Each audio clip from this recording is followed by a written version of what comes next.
Hamas और Israel के बीच भीषण युद्ध 7 अक्टूबर से अब तक जारी है। इजराइल बार बार हमास पर गाजा के अस्पतालों को ढाल बनाने के आरोप लगाता रहा है।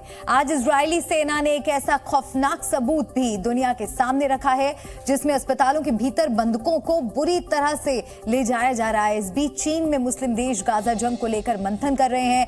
ऐसा क्यों है, देखिए ये खास रिपोर्ट।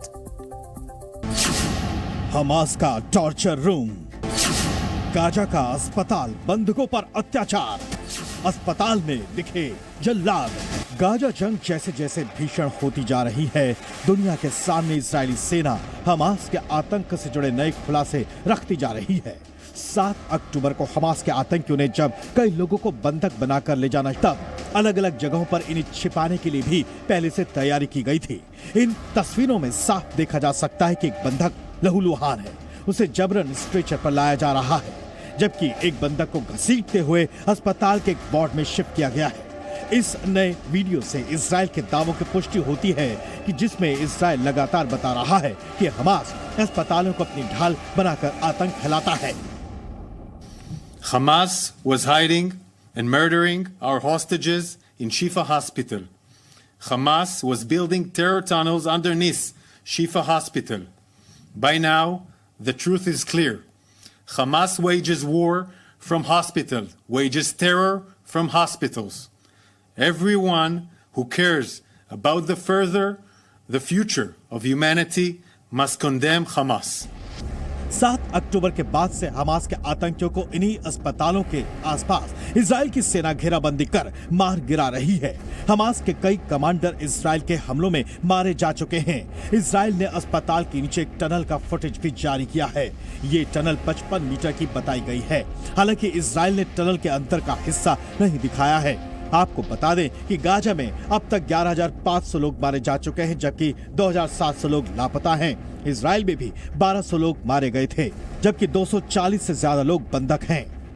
इजरायली सैनिकों के मरने की संख्या भी 63 हो गई है, जबकि 23 लाख लोगों ने गाजा पट्टी छोड़ दिया है।